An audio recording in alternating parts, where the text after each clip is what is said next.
ابا سلط کہتے ہیں کہ ایک دفعہ میں امام کے گھر میں موجود تھا تو اچانک سے کسی نے زوردار طریقے سے دروازہ پیٹنا شروع کر دیا.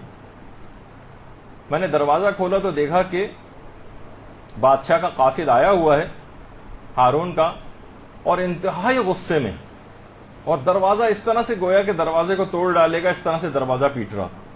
میں نے دروازہ کھولا، اس کو سلام کیا، اس نے سلام کا جواب بھی نہیں دیا اور سینے پر ہاتھ مار کے دھکا دے کے اندر داخل ہو گیا اور پوچھا کہ امام کے متعلق کہ وہ کہاں ہیں.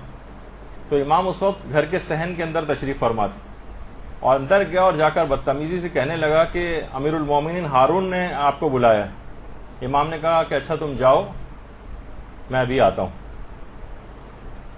چلا گیا قاصد. ابا سلط کہہ رہے میں بہت زیادہ پریشان ہو گیا کہ ہارون بھی اتنے زیادہ غصے میں ہے، کہیں امام کو کوئی نقصان نہ پہنچائے. امام نے فرمایا کہ ابا سلط گھبراؤ نہیں، کچھ کلمات ہیں جو ہمارے جد امجد رسول اللہ سے ہم تک پہنچے. اللہم صلی علی محمد وعلی محمد.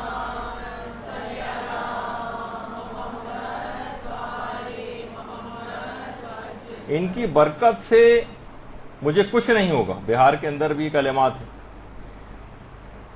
اور مفاتی کے اندر بھی ہیں. ان کلمات کے بارے میں امام فرماتے ہیں کہ رسول اللہ نے یہ فرمایا تھا. ایک اور روایت کے اندر بھی یہ بات آئی ہے کہ پیغمبر اسلام بھی ان کلمات کو استعمال کرتے تھے اپنے دشمنوں سے بچاؤ کے لیے.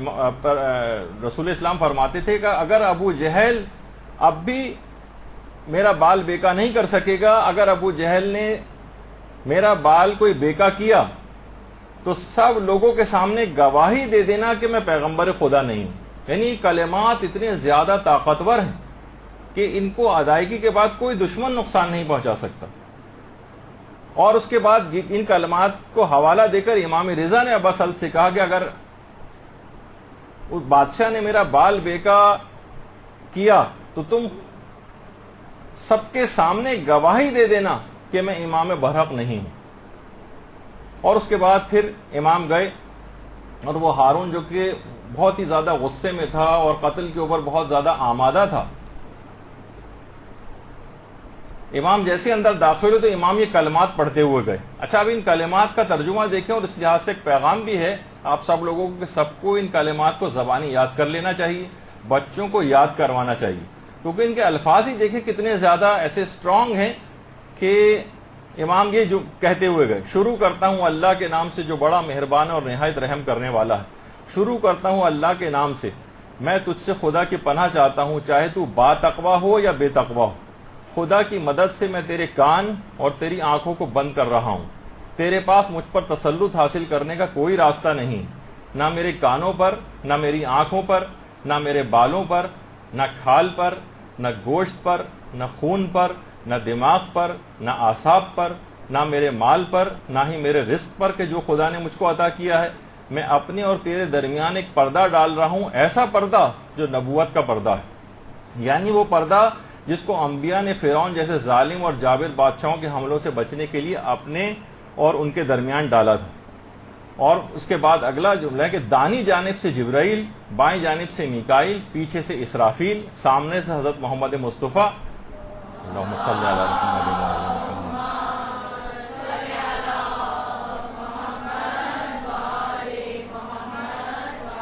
یہاں تک کہ خداوند بھی کہ جو میرے حالات کو جانتا ہے، تیرے شر کو مجھ سے روکے ہوئے ہے اور شیطان کو مجھ سے دور کیے ہوئے. پروردگار وہ تیری قدرت سے نادانی کی بنا پر غافل ہو کر مجھ کو دہشت زدہ اور ذلیل و خوار نہ کر دے. پروردگار میں تیری پناہ چاہتا ہوں، پروردگار میں تیری پناہ چاہتا ہوں، پروردگار میں تیری پناہ چاہتا ہوں. یہ ترجمہ ہے اس حرص کا. امام یہ حرص پڑھتے ہوئے یہاں تک کہ ہارون کے پاس جا کر کھڑے ہو گئے. اب ہارون نے جو کہ کسی وجہ سے، جو کہ بہرحال ایک اس کے اندر ایک جیلسی ہو گئی تھی امام سے کہ قتل کے اوپر آمادہ تھا، اچانک سے اس حرص کو سنتے ہی انتہائی مؤدب ہو گیا اور کہنے لگا ابو الحسن ثانی امام رضا کو کہا جاتا کہ اللہم صلی علی محمد وعلی محمد صلی علی محمد. میں نے خزانچی کو حکم دیا ہے کہ آپ کو جاتے وقت 1,00,000 درہم دیے جائیں اور آپ اپنی اور اپنے گھر والوں کی ضروریات کی ایک فہرست مجھے مرتب کر کے فراہم کر دیں، میں ان کو پورا کروں گا.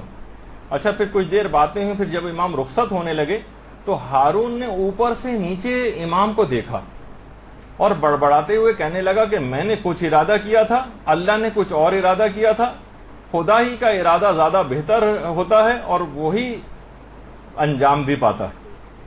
یعنی وہ کچھ کر نہیں سکا حرص کو کرنے کے بعد. اس حرص کو باقاعدہ شیخ عباس قمی نے اپنی کتاب منتہی الاعمال فصل نمبر 5 ہے، اس کی 10واں باب ہے، اس کے اندر اس کو نقل کیا ہے. اس کے علاوہ مفاتیح الجنان کے اندر بھی یہ ہے، اور یہ ضرور لوگوں کو اس کو لینا چاہیے، بچوں کو یاد کروانا چاہیے، روزانہ کی بنیاد پر خود بھی پڑھنا چاہیے.